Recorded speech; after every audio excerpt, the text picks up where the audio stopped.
This episode contains discussion of drug addiction and mental health issues, so listen at your own discretion. It is Wednesday, the 29th of May, 2024. My name is Pigeon Rose, and this is my song of the day.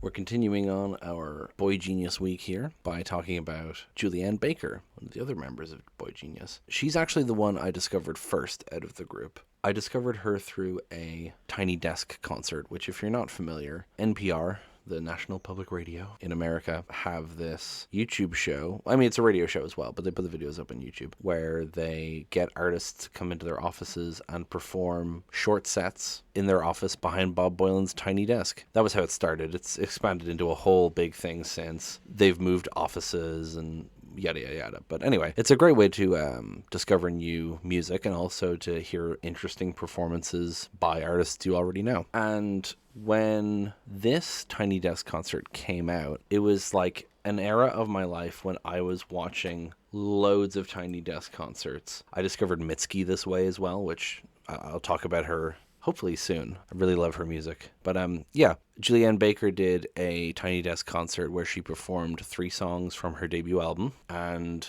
it really grabbed me. I'll get into why when we actually listen to the song, because today we're talking about the song Sprained Ankle, which is the second track on her first album, which is also called Sprained Ankle. I've realized for some reason all this week I've been talking about second tracks. Anyway, second tracks on first albums. Anyway, and it's also the first song that she performed on the Tiny Desk concert, and it was the one that drew me in and being like, okay, I need to check out this artist. She's great. So we're going to listen to it now. It's very short, and then come back and talk about it.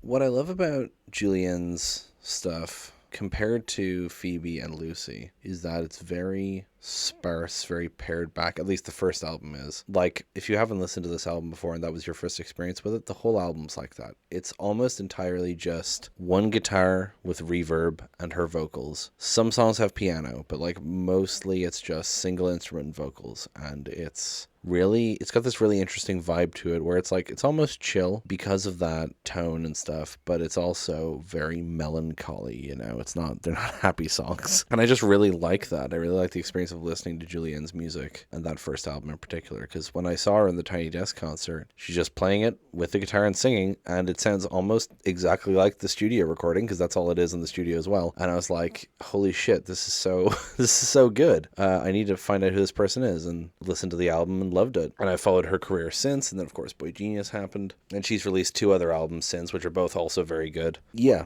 I really like the feel of this song. That sparseness to it really helps, I think, lyrically as well, because it makes the lyrics stand out, you know, and it makes the vocals stand out, and it's such a soft voice. But she does this thing that I often enjoy in artists, particularly women artists, but it's also true of some male artists, where they use like a soft voice or like a kind of a pleasant sounding voice and combine it with very raw and honest lyrics. And that's just how they sound, and that's just how they write, but the combination is always really good to me. Like, you've got Julien Baker, you've got Nicole Dollanganger is like the exemplar of that. Shoo Shoo, if you want a male example. His voice sounds so fragile, like he's going to fall apart at any second, and he's singing songs about I can't decide if I want to talk about Fabulous Muscles by Shoo Shoo on this show, because it's quite a song, but just that fragile voice saying, your deformed penis. Anyway.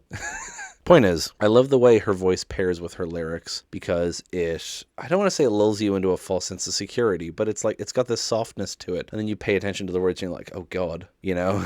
So Julianne herself, bit of biographical detail for you. She is a lesbian and grew up like very Christian in a very Christian part of America, and became obsessed with like punk and emo music and stuff, and fell into like bad substance abuse habits. All of these things are themes in her music, and she kind of became identified as that Christian lesbian musician, which she kind of found unhelpful for herself. Like she kind of got lost in that identity for a bit. But those things are kind of important to understand a lot of her music, and this song is no exception. It really seems like it's a song about recovery, you know, and you can view that as being about like mental illness, about depression or something like that, or you can view it as being about like coping with trying to kick drugs. So let's go through the lyrics here. The first line: wish I could write songs about anything other than death. Big mood. This is one of the things that drew me into this song. Plain and simple, wish I could write songs about anything other than death. I mean, there it is. Write what you know. And if you're writing a lot of songs about death, that says something. And you might not want to have to do that. But I can't go to bed without drawing the red, shaving off breaths. So Genius tells me that this is a reference to smoking. Drawing the red is the cherry of the cigarette. I would have read it as drawing blood from a needle, which makes sense in terms of drug use. I don't know what specific drugs she used or anything, but like it makes sense there. But again, shaving off breaths does kind of fall in more with cigarettes, but you could also say it's shaving off breath as in it's just like it's killing you slowly. There's a few readings of it, but they all come back to substance abuse. Each one so heavy, each one so cumbersome, each one a lead weight hanging between my lungs. Yeah, I mean, just each breath being so heavy because of the drug use. Spilling my guts, sweat on a microphone, breaking my voice. Whenever I'm alone with you, can't talk. Spilling my guts, sweat on a microphone, breaking my voice. It kind of ties to that first line of wish I could write songs about anything other than death. She's kind of talking about like being honest and, writing about being hurt. She's spilling her guts. She's sweating on the microphone. Whenever I'm alone with you, can't talk, but isn't this weather nice? Are you okay? Just like, I can't tell if that's supposed to be her making small talk or someone making small talk to her. Then you get, should I go somewhere else and hide my face? Which, ooh, feeling this shame and not thinking that she should be around people. And then it ends with a couplet. A sprinter learning to wait, a marathon runner, my ankles are sprained. And that seems contradictory, because they're both very opposite things, but it actually ties in together quite well. A sprinter is known for sprinting. They go very fast, very suddenly. And they have to learn to wait. They have to be patient to wait for that starting gun or starting whistle so that they can go. So a sprinter would have to learn to wait. A marathon runner whose ankles are sprained obviously can't run. And so it's kind of draws this dichotomy between learning to be patient despite wanting to act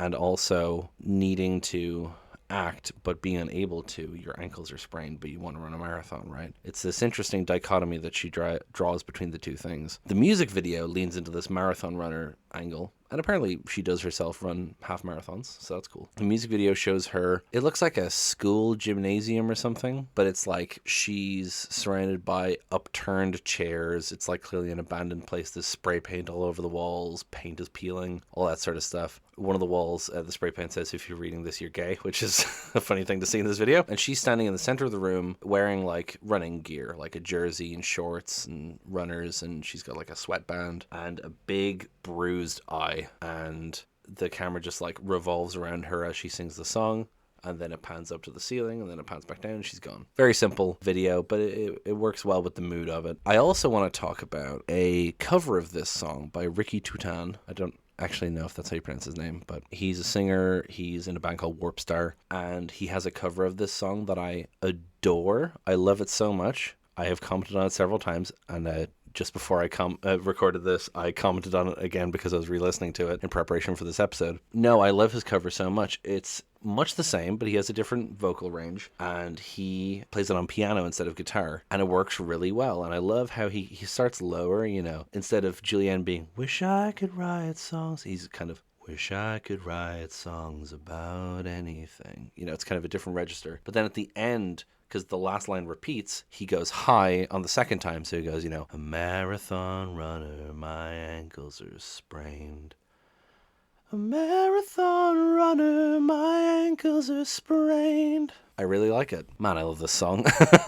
I'll link that cover below, of course. It's great. You should listen to it. I'll also probably link her Tiny Desk concert where I discovered the song, like I said. But I've also seen Julien live. She's the only person in boygenius that I've seen perform live. It was a solo gig, of course. It was at Forbidden Fruit 2019 music festival in Ireland. I went there to see Elbow with my dad because it's me. But when my dad saw that Elbow was performing at this festival, he was like, look at the other people performing there and see if you want to see any of the rest of them. On the same stage that Elbow was performing, there was going to be a student orchestra performing the music of Bon Iver, Julianne Baker, Fontaines DC, who are an Irish band who sounded really good at the festival, and all their studio recordings are bollocks. They're so shit, but they're really good live. Great energy. And then Elbow.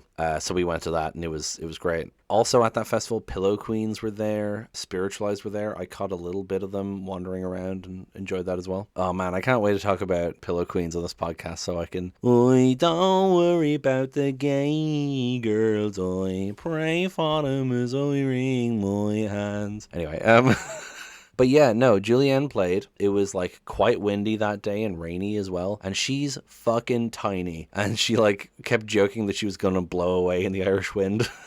But yeah, no, great set. Very good live.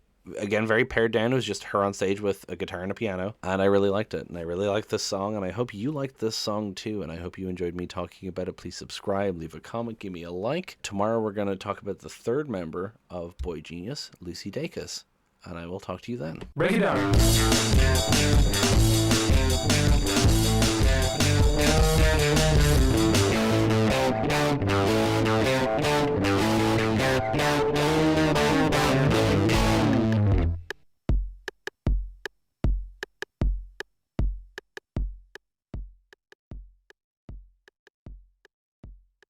Yeah, no, I really like but there was something else I was gonna say. Oh fuck, what?